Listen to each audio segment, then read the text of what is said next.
Hey you guys, it's Arson, and today I wanted to talk about a topic that has really been changing a lot throughout my transition, and basically it's been the way that I think about it has changed a lot more than the actual topic, because it is something that a lot of trans guys think about, and this is something that I can speak for a lot, not every single trans guy, but this is a topic that I can speak about that does involve a lot of trans guys. So I do not mean to offend, of course, I do not mean to generalize, but I do want to talk about some struggles that a lot of trans guys and even trans girls go through. But of course I'm gonna stay in the realm of what I know very, very well, in order to not say anything wrong.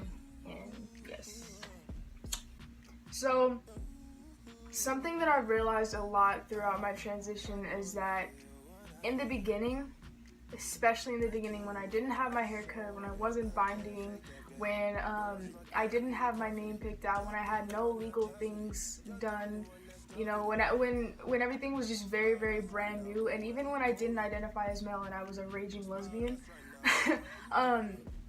I felt like I had to be a lot more masculine. I had to be hyper masculine, which now I hate hyper masculinity with a passion. I hate it. I hate it. I hate it. I hate it.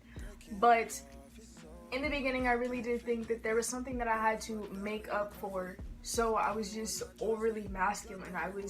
I wasn't the type to, you know, like drink egg yolks in the morning and like snack on nails and stuff like that. But I was the guy that was always trying to just be like tough, be mean, be super just like the bad connotations that masculine gets, like just the annoyingly just like, and never was I the one that was like, oh, gay people are disgusting, because it's like the LGBT community is like my life, you know, and I never disrespected the LGBT community with the way that I was carrying myself. But I did, if anybody ever came up to me, or if a dude ever said a certain comment, or if a girl ever did something, like I would just always be like, yo, like chill out, you know, like I'm not like that, like chill out, like. And looking back at it now, it is so annoying, because I know that that is not me, and I'm glad that throughout my transition I've been able to grow, especially like just grow mentally and look at things a different way, because now they're like, okay, I'm gonna shout out Aiden. Okay, for example, with my friend Aiden, he's also a trans guy, and I mess around with him all the time. We're not like legitimately flirting, but you know, I'll say comments like, oh, you're my boyfriend, or oh, you're my blessing, stuff like that, you know.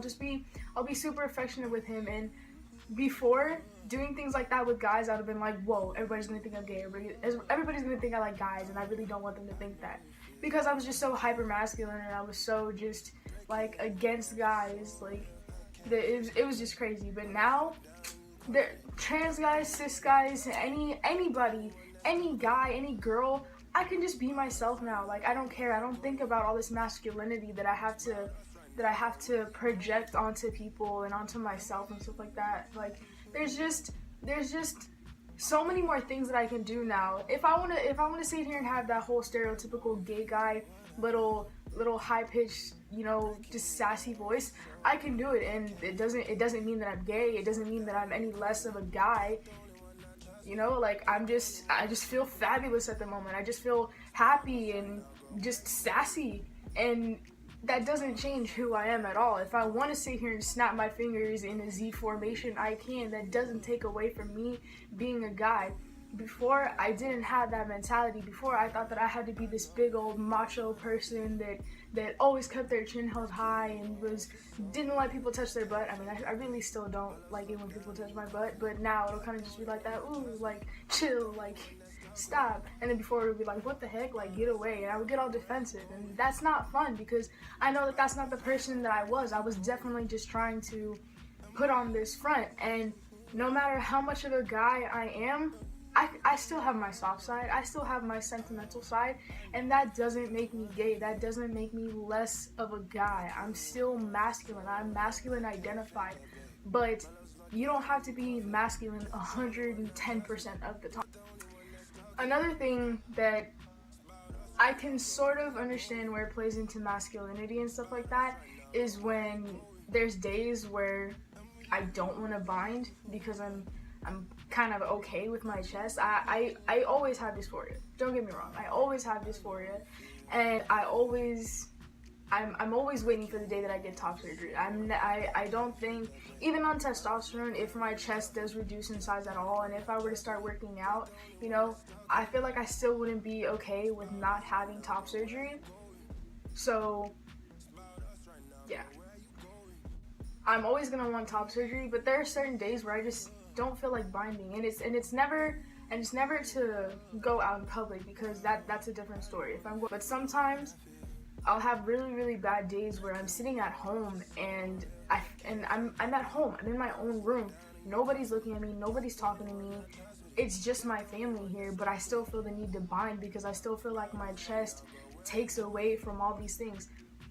To be a guy, I'm not even gonna say to be a guy, but being a guy, guys have moobs. To be a guy, it's not in your body, it's not in your pants, it's not in anything that you can put on, it's not in clothes. This what I'm wearing right now, a button up and a tie, is a stereotypical and, you know, normative type of wear that a guy would wear. This is guy clothes, guy whatever.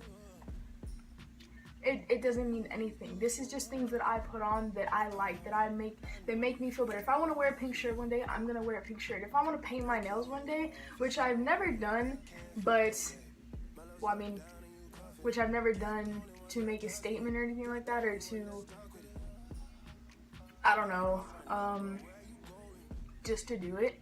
But I would be willing to, if it ever came the time where I actually just wanted to paint my nails one day, I would, you know, and that doesn't take away from anything. I'm a big advocate of expressing what you feel. Whether it's talking it out, wearing it, doing it, anything like that. Whatever you feel, I'm a really big supporter of people just being able to show what they feel inside.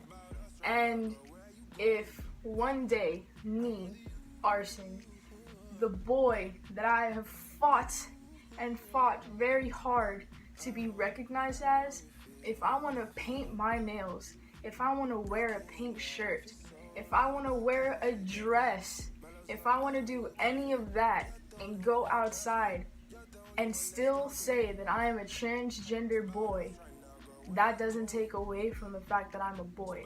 I don't have to be some hyper-masculine prick to be considered a guy, because that's not what all guys are. And that's exactly what I want for myself and for everybody else. You don't have to fit into this gender normative shell. If you are a boy and you want to wear pink, or if you're a girl, you want to wear pants, if you are anything in between and you want to do any of these things, it's okay, and it doesn't take away from who you are. So, I've realized that I don't have pants on. That's not what I realized, but I just really felt like I had to say that. Oh, I gotta put this in the bloopers. Wow, okay. So, and if you see that thing roaming in that area, it's just a balloon that I got a while ago, and it's still standing, and it's pretty cool, so I just leave it there. I want to see how long it'll take to completely fall down. We're going on a month now. In 3 days it'll be a month since I got it, so yeah, the thing's keeping up. But okay, back to the seriousness.